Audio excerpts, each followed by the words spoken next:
বহুতল কিংবা আবাসনগুলিতে পৃথক ভোট কেন্দ্রের ভবিষ্যৎ কি?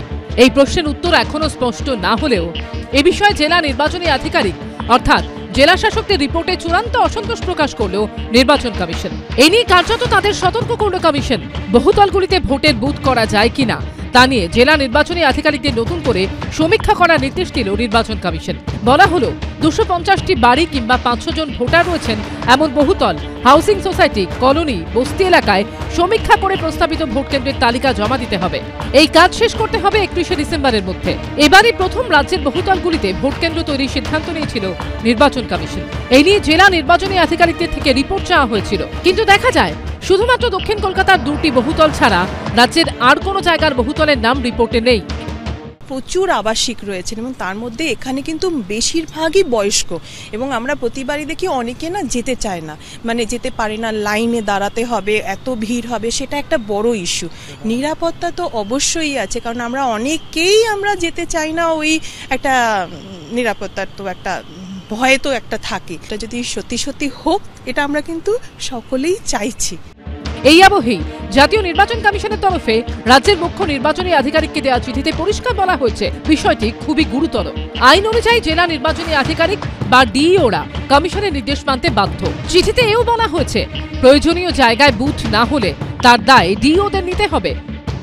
আমি আমার অভিজ্ঞতা থেকে বলছি, 30%-এর বেশি অনেকে ভোট দিতেই যায় না, কিন্তু আমি মনে করি গণতন্ত্রের পক্ষে ভোট দেওয়াটা সবার অত্যন্ত জরুরি।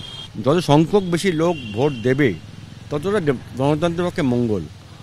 যদি বহুতলের তলায় ভোটের বুথ করা যায় বা করা যায়, তাতে কিন্তু অনেক রিটায়ার্ড লোক, মানে বর্ষিয়ান লোক যারা আছেন, আইদার হি অর সি যারাই আছেন, তাদের পক্ষে কিন্তু অনেকটা সুবিধা হয়। হতে পারে তার প্রোটেকশন দরকার, হতে পারে তার ফিজিক্যালি হ্যান্ডিক্যাপ, অনেক যে অসুস্থ থাকে, তাহলে আমরা সেই জায়গায় যদি ইলেকশন কমিশন একটা ভাবে যে হ্যাঁ আমি ওই জায়গায় একটা অ্যারেঞ্জমেন্ট অবধি পৌঁছে দিতে পারলাম সার্ভিসটা, তাহলে গিয়ে আমার ভোটটা সে যাকেই দিক সেটা এক্সিকিউট হয়ে গেল, তাহলে অটোমেটিক্যালি ভোটারটাও বাড়বে, লিস্টটাও মানে আপগ্রেডেশনটাও হবে। এটা তো ভালো স্ট্র্যাটেজি, এটা যদি নিতে পারে, এক্সিকিউট করতে পারে এত কম সময়ের মধ্যে, তাহলে তো খুবই ভালো হবে। নির্বাচন কমিশন সূত্রে খবর, বহুতলগুলিতে ভোট গ্রহণ কেন্দ্র তৈরি নিয়ে আর কোনো রাজনৈতিক দলের সঙ্গে আলোচনা করে সিদ্ধান্ত নেওয়া হবে না। জেলা নির্বাচনী আধিকারিকদের রিপোর্ট দেখে সিদ্ধান্ত নেবে কমিশন। বহুতলে বুথ করার বিষয়ে রাজনৈতিক দলগুলির অবস্থান ভিন্ন। এই নিয়ে আলোচনা করলে বিষয়টি আরো জটিল হবে। তাই যেখানে নতুন ভোট গ্রহণ কেন্দ্র তৈরির প্রয়োজনীয়তা রয়েছে সেখানেই করা হবে। অনেকগুলি ফ্যাক্টর আছে, তার মধ্যে একটা জরুরি ফ্যাক্টর রয়েছে, কেন্দ্রীয় বাহিনীকে গিয়ে থাকার জায়গা দিতে হবে, সেখানে ভোট কর্মীদের থাকার জায়গা দিতে হবে, ইত্যাদি ইত্যাদি।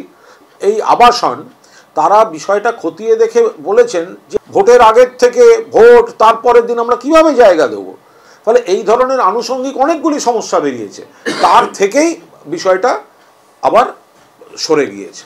হাই রাইজ যারা বিল্ডিং যেগুলো রয়েছে সেগুলোতে যদি তারা চায় যে ভোটার কেন্দ্র হোক এবং সেখানে মানুষের পক্ষে সুবিধা হবে, নির্বাচন কমিশন মানুষের সুবিধার জন্য যা যা করার সবকিছু করে। এখানে যদি আজকে রাজ্য সরকার সেই সহযোগিতা তাদেরকে না করে, তাহলে সেটা কি করে হবে? কলকাতা ও তার পার্শ্ববর্তী এলাকাগুলিতে গত কয়েক বছরে হুহু করে বেড়েছে বহুতল। এসআইআর চলাকালীন মুখ্য নির্বাচন কমিশনের জ্ঞানেশ কুমারকে জোড়া চিঠি লিখেছিলেন মুখ্যমন্ত্রী মমতা বন্দ্যোপাধ্যায়। তার একটিতে আবাসনে বুথ তৈরিতে আপত্তি জানিয়েছিলেন তিনি। রুমা পাল, সৌমিত্র রায় ও কৃষ্ণেন্দু অধিকারী রিপোর্ট, এবিপি আনন্দ। এবিপি আনন্দ, এগিয়ে থাকে, এগিয়ে রাখে।